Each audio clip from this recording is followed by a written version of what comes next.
Hello everyone. In the last two videos I've been working on this little geography game, and what I'd like to do now is polish it up based on some of the feedback I've received from all of you, maybe try flesh out the gameplay a tiny bit, and possibly experiment with some ideas for the future as well. So let's begin with a common request, which is a compass, because it's pretty easy to get disoriented at the moment.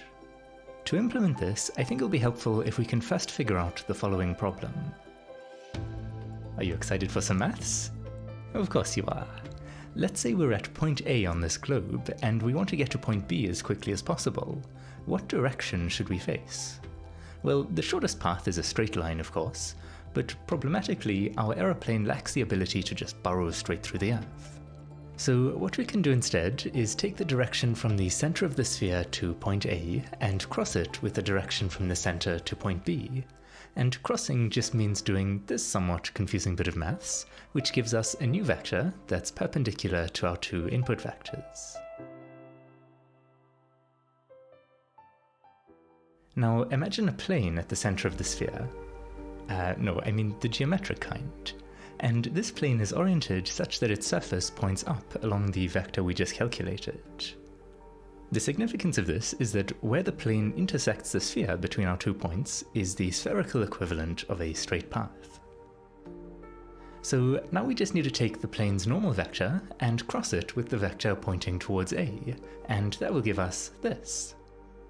Let me actually draw it over here instead, and we can see that it's pointing in the direction we'd need to face if we wanted to start moving along this shortest path from A to B, and that's what we set out to find. Alright, so I've written up this little function which does that calculation given any pair of points on a sphere. But I trust my code very little and my maths way less, so I also made a simple test where we can control the latitude and longitude of a target point over here, and then we can spawn in a bunch of test points and draw arrows from all of them towards the target point using that new function. Just gauging things visually, I'd say it does seem to be working properly, which is very nice of it. I'll quickly look up the coordinates of the North Magnetic Pole, and we can see here it doesn't like to sit still very much, but currently it's at about 163 degrees east and 86 degrees north. Okay, now to make use of this, I've gone ahead and made a very simple compass graphic, which has two components. There's this little aeroplane indicator, which should always point in the direction that the player is currently flying, and then there's an outer ring showing the cardinal directions, which should spin around to face wherever north is. Then I've been writing this bit of code for actually controlling the compass, and this starts by calculating the northerly direction using that function we created earlier, and it then gets the angle between that and the current direction of the player. Then if the camera is in the top-down view, we need to account for however it happens to be rotated, and at last we can set the rotations of the two compass components here. Let's take a look at this in the game. So as we can see in the bottom right here, we're currently flying roughly eastward, so let me swing over to the north, and the compass should rotate to reflect that. I also want to test this quickly in the top-down view, so I'll turn around a bit to make sure that's working, and I'll try turning the camera as well. I think this is a fairly intuitive setup, but let me know if you think it should behave differently. Anyway, that's very useful if you've got a bit turned around, but it doesn't help you much if you're trying to fly to some country and you have no clue where it is. So to help with that, let's add a map. Now, the simplest to implement would be a two-dimensional map like this, but it always bothers me a little bit how distorted these maps are. I've been wondering recently, say we place two coordinates somewhere on this map, what exactly would the shortest path between them actually look like? I hope you don't mind getting sidetracked for a moment here, because I'd like to play around with this for a minute. So I've started out by converting the two coordinates to points on a sphere, and then over here we have two quaternions representing rotations that are sort of aiming at those 2 points. And you can see some of the maths from earlier cropping up again, because those rotations also need to be aligned properly with the shortest path. Then I've just used this spherical linear interpolation function, SLEP to its friends, to rotate from the start point to the end point in tiny increments, and each point along the way gets converted back to a latitude and longitude and added to our 2D path. Finally, that path gets sent off to be drawn to the screen in green. So I'm just going to mess around with this a little. We can see that along the equator, the shortest path looks like a straight line, although of course if the points get too far apart, then it becomes shorter to just go around the other way. But now if I move one of these points off from the equator, we can see the shortest path quickly starts to curve quite dramatically. So if we used this for navigation, I guess we'd probably end up flying a lot further than we needed to. This particular map projection, by the way, is called an equirectangular projection, and there's no shortage of alternatives with different trade-offs.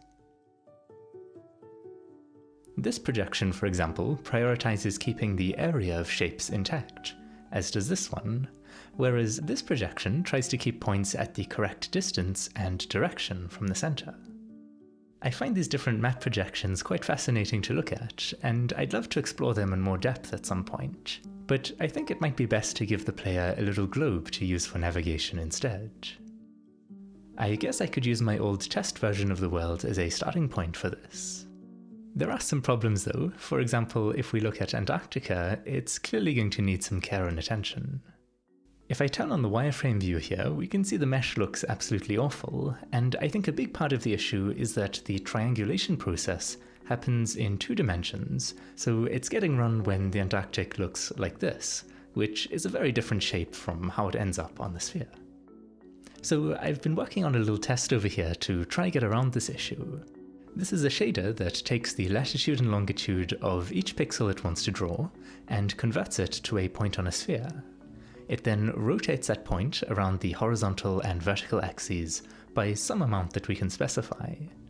Then finally it converts that rotated point back into 2 dimensions and displays whatever is in the 2D world map at that coordinate. So let's try this out. Here's our map, and our goal is to use our 2 angles here to get Antarctica to the center so that it's as undistorted as possible. I'll try rotating around the vertical axis first, but that doesn't seem to be terribly helpful. So let me try the horizontal axis instead, and this looks much more interesting. We can see Antarctica has split in half and is climbing up the sides of the screen. So let me rotate it a bit more, and now we can see it starting to reform at the top with everything upside down, and at last we've rotated it all the way around. I'll bring it back up to the center here, where it looks very close to its true shape. Just for fun, I want to see what changing the other angle would do now. Ah, it spins around. Alright, so I've written a bit of code now that takes whichever region we want to triangulate. For example, let me input Greenland over here, and it calculates this bounding box from the polygon points in order to find this center point, and you can see the coordinates of that over here. Then if I tell it to reproject it, it will just do whatever rotations it needs to put the center at 0. Let's give it a try.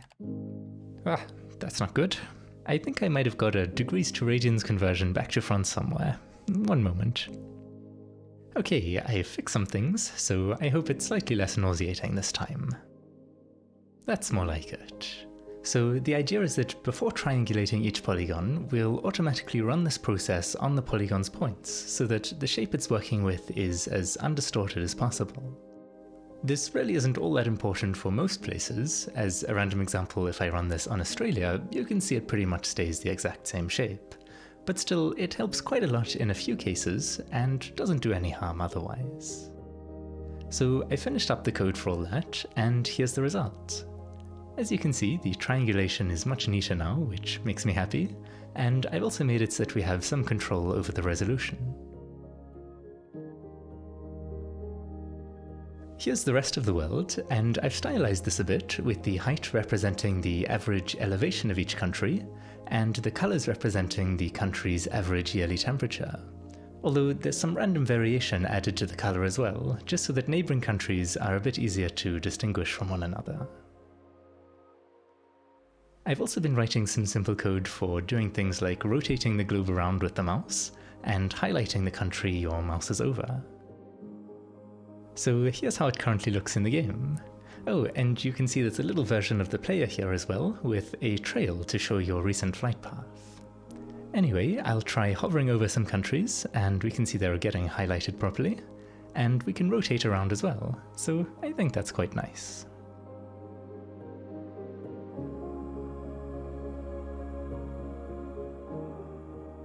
One last thing I'd like to add to the map that I've just been working on here is an arc that gets drawn from where your last package landed to the city where it was supposed to land to help one learn from one's mistakes.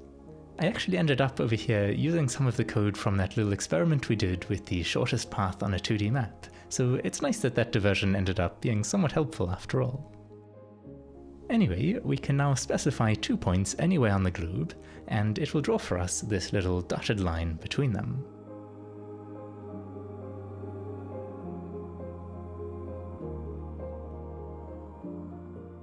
Alright, let's go back to the actual game terrain for a moment, because it's been bothering me a bit. This mesh is split up not by country, but just into these sort of squarish chunks. There's not even any separation between land and ocean, which means I have a single shader that has to handle both, and it's a bit of a pain to work with. This also causes some rather unsightly transitions between land and water, particularly in places with steep terrain. There's also the issue of country outlines getting very distorted on steep terrain, which I'd really like to fix as well. I think the easiest way to improve all of this is going to be to borrow this one mesh per country approach from the map. This might sacrifice a bit of rendering performance, but it shouldn't be too bad, so I'm going to spend the next few hours working on that. Okay, I ended up rewriting the whole terrain system from scratch, but I am a lot happier with it now. As you can see, we have one mesh per country now, and some countries were a bit trickier than others in that they needed to have holes cut out of them, but thanks again to that triangle library I mentioned last episode, it wasn't too hard to get working. The ocean generation is completely separate now, so I'll quickly run that here. I've spent quite some time untangling the giant heap of spaghetti that was my combined terrain and ocean shader, and they're a lot more pleasant to work with now. There was one issue that arose from this though, which you can see if I turn the terrain mesh back on and move the view over to somewhere like here for example. You can see some of these triangles along the coast are at the same height as the ocean, and so they're constantly fighting to be rendered on top of one another. After a bit of research though, I came across this little command that I could add to the ocean shader, which just biases the depth a tiny bit so that it's consistently rendered below the terrain in these cases. Finally, the country outlines. These used to be rendered with an enormous texture inside the terrain shader, but with the new setup it was easy to generate outline meshes instead, which follow the shape of the terrain along the country borders. So here's again how messy it was looking before, and you can see the new version is looking a lot neater. Another thing that I'd like to tweak is the city lights that I added in last episode. There was some feedback about them looking a bit too scattered, which I think is a really important point, since they're supposed to help guide the player at night, not just be a confusing mess. So just to recall how this works quickly, we have this giant texture map of city lights, but drawing that directly onto the terrain didn't look very good, so instead we ended up writing this bit of code, which starts by picking a bunch of random points. It then keeps track of which point corresponds to the highest brightness in the light map, and that becomes the location for a new city light, which is drawn as a little sphere. And this gets run for however many lights we want. So to make the lights be more tightly clustered, we really just need to crank up the number of random spawn points that each light considers. Strangely, when I was showing this last episode, I had a value of 100 here, but it seems I somehow ended up with a value of 10 instead. I sometimes suspect my computer changes things when I'm not looking, just to mess with me. Anyway, let's visualize how this looks in the world with different iteration counts, so I can try use a better value this time. Here's the result with 0 iterations, which is not very illuminating. Then here's 10 iterations, which is how it currently is in the game. I'll now just let it run through a range of values so we can see how it changes. I think this is looking a lot better in the sense that there's a more distinct indication of where major cities are. So once again, here's how it was looking at 10 iterations, And here's our new result with 200 iterations. I thought it would also be nice if the terrain would actually brighten up and glow a bit around the lights, so in the terrain shader I've added a line to sample a very low resolution version of the light map texture, which looks like this. Then we can calculate a grayscale version of the terrain map and multiply that with the light map and also with some glow color. So here are our lights, and let's play with the glow color over here. So we could make this green, for example, which is kind of spooky looking, but I guess something orangey would be more appropriate. Hopefully that little detail will help to sell the effect a bit better. Now, something else I added last episode that could do with a little more love is the stars. These are rendered as a bunch of camera-facing quads that follow the camera around and obviously get drawn behind everything else. Here's how they look in the game view at the moment, and maybe I should scale them up a bit so we can see them better. They're all just plain white at the moment, but in the dataset I'm using, each star has a color index. Basically, hotter stars appear more blue, and cooler ones more red. So I'll apply a little gradient to them based on that color index, and I don't know how well this will come across in the video once they're shrunk back down to their original size, but I definitely think this subtle coloration gives them a nice feeling of depth. Okay, I'd like to try one last thing for improving the nighttime look, and that's with this bit of code here in the terrain and ocean shader, which looks at the dot product between the view direction and the surface normal to compute some simple rim lighting. So I'll change the color of that to white so that we can see it clearly, and then increasing the power makes the effect stronger along the rim of the terrain. A number of people have mentioned that flying at night can be a bit annoying and disorienting, so I'm hoping that if I change this to a sort of dark purpley colour, it will just help make the terrain stand out a little better in the dark. We could even go a step further though. What if you're not any old package delivery pilot, but rather one who yields the power to control the passage of time itself? So with the press of a button, we can now fast forward time to be night or day as we please. And here comes the sun. Alright, now what this game is currently missing the most, I'm sure you'll agree, is hot air balloons. So under the guidance of this very helpful Blender tutorial, I set about making my own little hot air balloon model.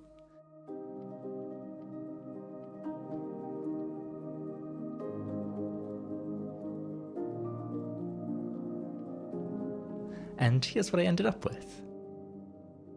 My plan is that these balloons will hold packages, and to collect them you just fly right into the balloons.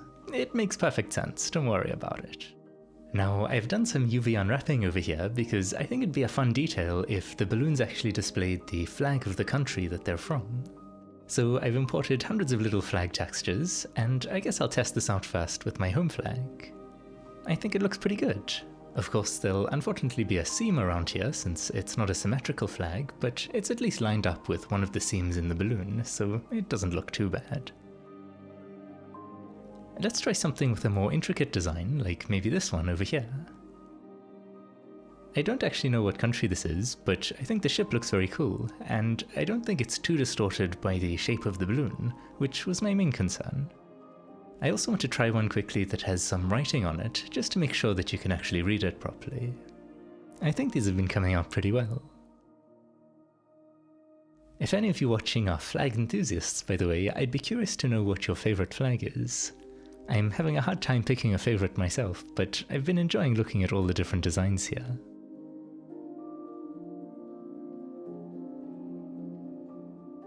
I've also been spending a bit of time making this fire effect for the balloon's burner.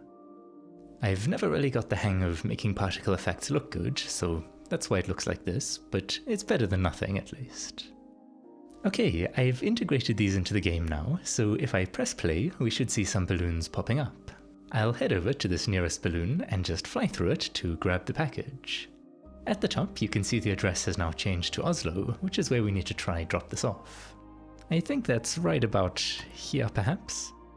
I've also added this backward-facing camera so we can get a better look at how we did.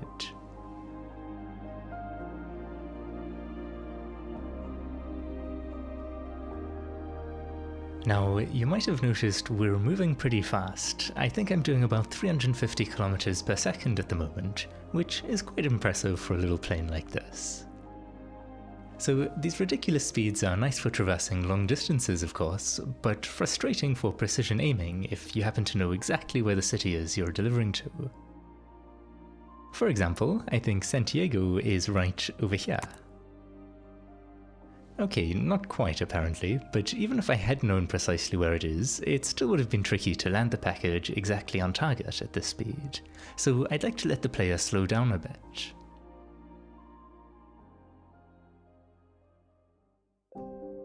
Okay, so I've gone and made this speed indicator thingy, and I'm not particularly thrilled with the design, but we have a little needle here to show where you are between your minimum and maximum speed, and also a ring that fills up over here called the boost meter.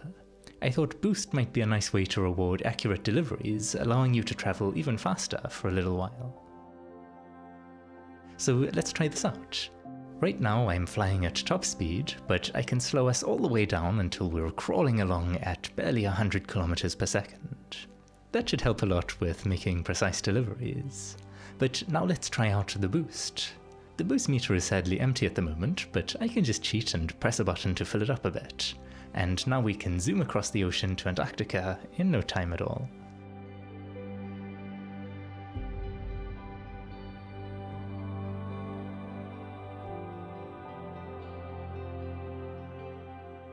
I've become slightly sidetracked recently with a little experiment I wanted to try. I came across this project called OpenStreetMap, where anyone can help map out roads and buildings and so on from satellite imagery. Then I found this Blender add-on which is able to take that data and turn it into simple meshes. So here's a little section of Paris that I asked it to generate as a quick test. Pretty cool. The only things I've done by hand here is import a little Eiffel Tower model, create meshes from the road curves, add some little bridges, and make a mesh for the river. I then brought this into Unity and wrote a simple shader to map a building texture to the models, along with a random rooftop color. It's extremely crude as you can see, but this is just a quick test after all.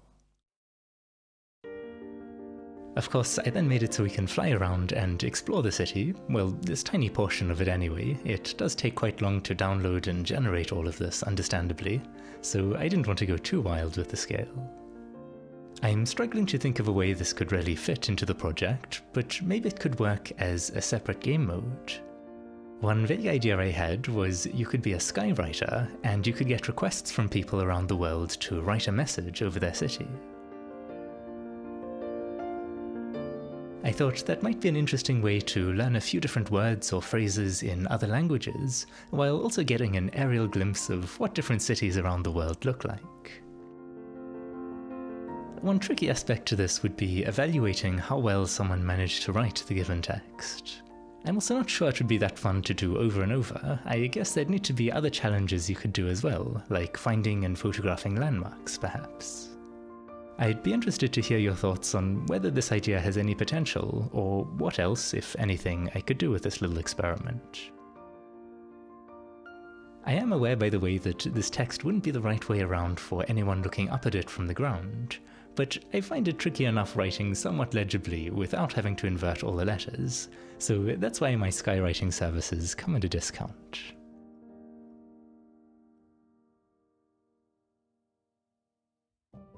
Alright, back to the present project though. I've just been making some finishing touches, like this little main menu screen for example. This actually shows our starting position in the background, so if I exit here and press play again, you can see we're in a different spot. There's still plenty I want to do here, like adding more graphic settings for low-end devices, and allowing controls to be rebound and so on, but the skeleton is in place at least. So let's go back and press play, and we're off.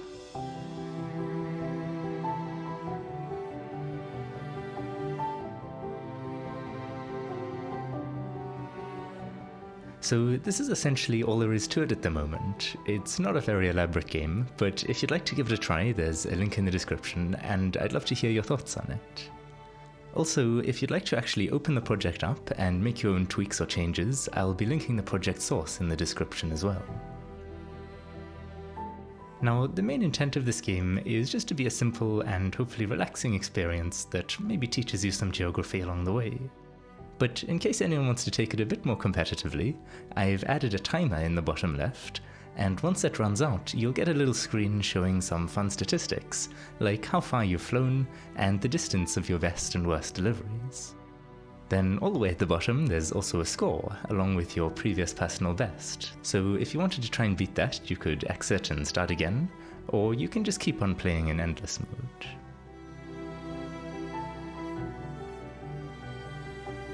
Alright, that's everything I have to share for now. I'm not sure yet what I'll be working on next, whether it'll be more of this project or something new, but I hope you've enjoyed following along with the process, and until next time, cheers.